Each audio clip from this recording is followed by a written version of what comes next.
Hey guys, coming back at you here. Got a 2007 Dodge Charger. This car comes base with the standard gauge cluster, no steering wheel controls. And I haven't got to the overhead console yet, but I'm going to put an overhead console in it with the garage door opener and all that. But what I'm using today is a program called DiagFCA, and I'm using a V8 USB V-Linker FS. Now I got this off Amazon. This is what Diag recommends. This is their top recommendation. This is for people who doesn't have the EVIC, which is telling you oil pressure and all that, and your steering wheel controls. It works your radio.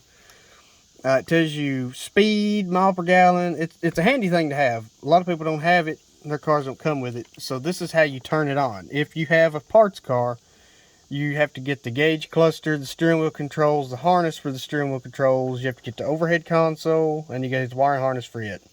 That's all you got to have to do this. Now, there is other options you can do, but this is the most simple, minimalist thing you can do. So you plug this up. Get it plugged up here. And once you get that plugged in, now you can go over here in your computer and go to connect. And it ought to automatically connect to it. I've already done all this.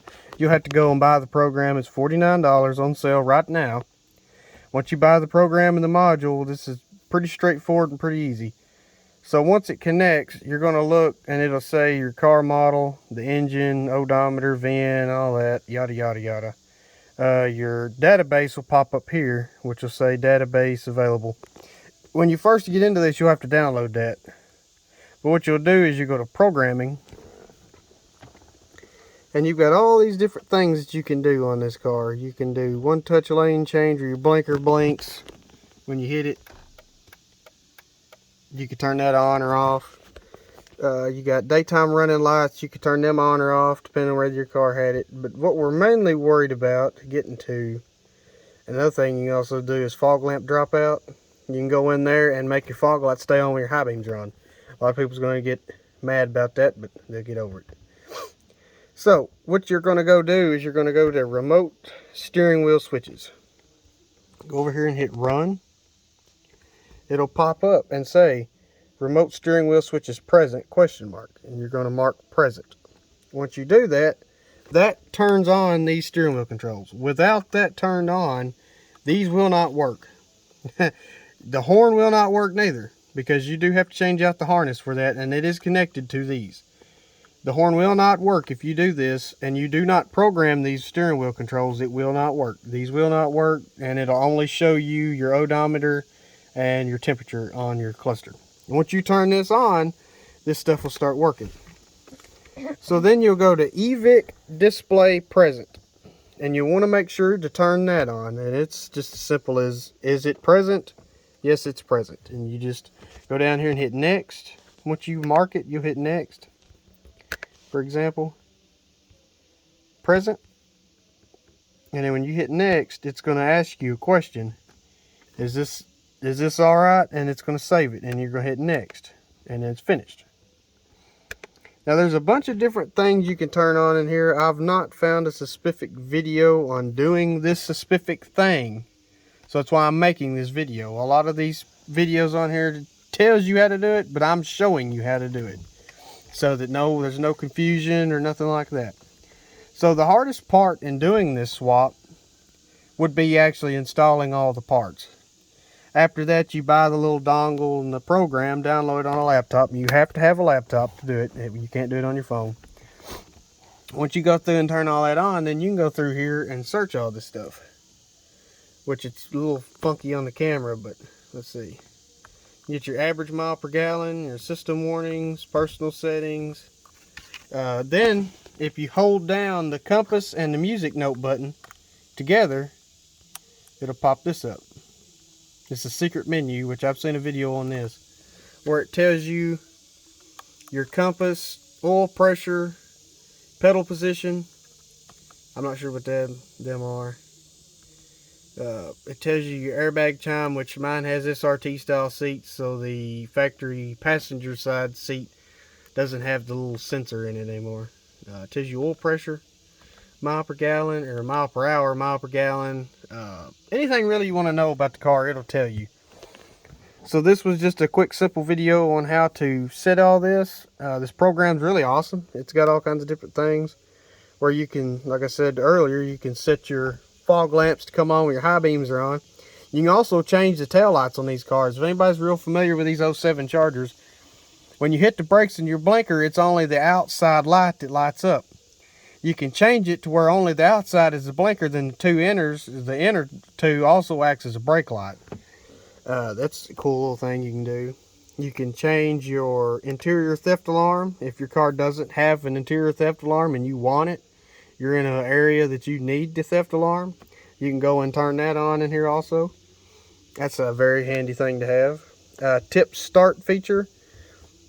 Let's see, that right there, like on a new car, you can reach in there and hit your key once and it let off it and it starts and I have to hold it. Some cars this will be able to activate it on. Mine, unfortunately, I couldn't do it. Mine's 07. It's got the actual key, so I couldn't do it on mine. Let's see. And then once you get your overhead console put in, I haven't got mine in yet.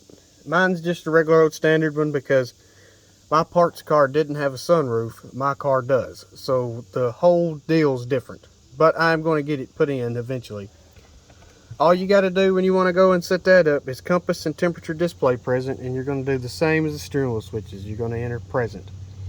Once you enter present, then you should have what's called home link, where you have 3 buttons up on the console. You can open your garage door, and it also works as your compass. But to install that, you have to pull the whole headliner down in these vehicles to get the wiring harness out, because the wire runs up the passenger side pillar post, across under the passenger side visor, and then it runs back behind the sunroof and goes to the very back lights. So there's a little bit of wiring involved in that if you don't want to pull the whole headliner out and swap the whole harness. But you can, if you're very familiar with pulling pins out of connectors, you can pull the pins out of connectors and actually put the wires to the home link in the connector in the passenger side A-pillar over there. But back to what we're doing here.